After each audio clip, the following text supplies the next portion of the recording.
Indian red cross society నిర్వహించిన mega రక్తదాన శిబిరం ద్వారా 802 యూనిట్ల రక్తాన్ని సేకరించినట్లు డాక్టర్ మదన్ మోహన్ తెలిపారు. రక్తం అవసరమైన వారికి నామమాత్రపు ధరకే అందిస్తున్నట్లు ఆయన తెలియజేశారు. తలసేమియా వ్యాధిగ్రస్తులకు ఉచితంగా రక్తం పంపిణీ చేస్తున్నట్లు ఆయన వివరించారు. Rotary red cross blood bank chief medical officer doctor yes Madan Mohan మీడియాతో మాట్లాడుతూ మెగా రక్తదాన శిబిరం ద్వారా 802 యూనిట్ల రక్తాన్ని సేకరించామని తెలిపారు. రక్తానికి సంబంధించి పలు రకాల టెస్టులు చేశామని తెలియజేశారు. రక్తం అవసరమైన వారికి శుద్ధి చేయబడిన రక్తాన్ని నామమాత్రపు ధరకే అందిస్తున్నట్లు తెలియజేశారు.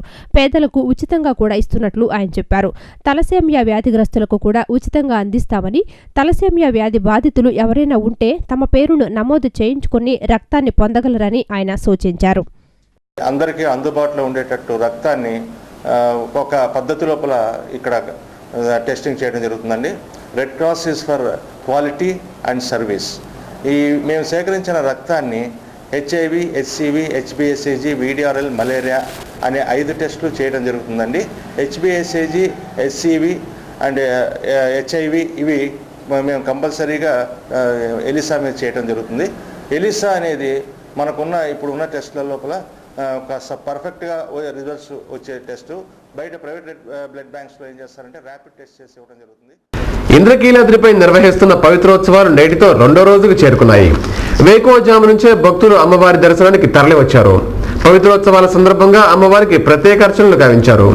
ఈ నెల 3వ తేదీ నిర్వహించే పూర్ణాహుతితో ఉత్సవాలు ముగిస్తాయని ఈవో రఘునాథ్ తెలిపారు. శ్రీ దుర్గామల్లేశ్వర స్వామివార్ల దేవస్థానంలో నిర్వహిస్తున్న పవిత్రోత్సవాలు నేటితో 2వ రోజుకు చేరుకున్నాయి.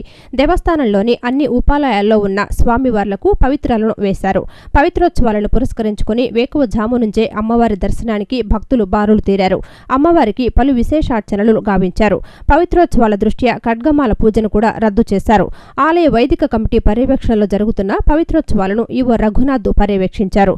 ఈ నెల 3వ తేదీ నిర్వహించే పూర్ణాహుతితో పవిత్రోత్సవాలు ముగుస్తాయని ఈవో తెలియజేశారు. పవిత్రోత్సవాలు జరుగుతున్నాయి. నిన్న సాయంకాలం ఉదకశాంతితోటి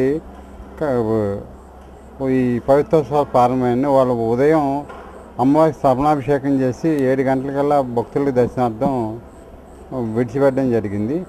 ఈ కార్యక్రమం శుక్రవారం చేసే పూర్ణావతితోటి పూర్తవుతుంది. ఈ 3 రోజులు ఈ సంవత్సరకాలంలో జరిగిన దోషాలు ఏమైనా ఉన్నట్లయితే అవి తొలగిపోవడానికని ప్రతి సంవత్సరం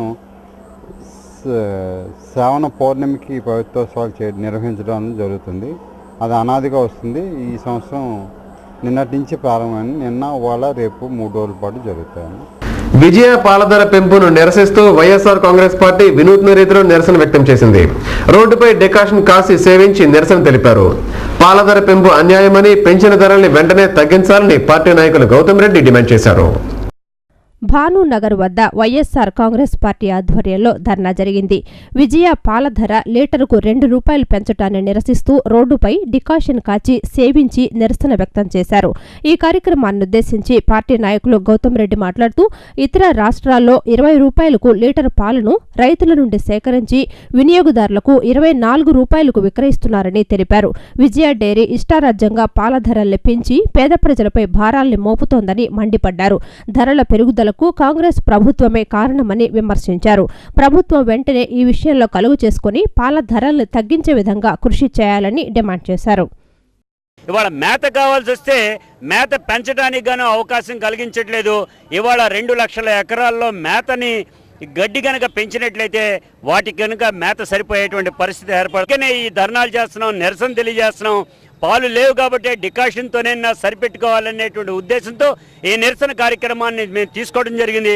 అందుకే ఈ గుడ్డి ప్రభుత్వాన్ని మేల్కోమని, పాలపైన రేటు తగ్గించమని, పక్క రాష్ట్రాలను కంపేర్ చేసుకోమనేటువంటి కోరుకుంటున్నాం. ఇప్పుడు కాసేపు ప్రకటనలో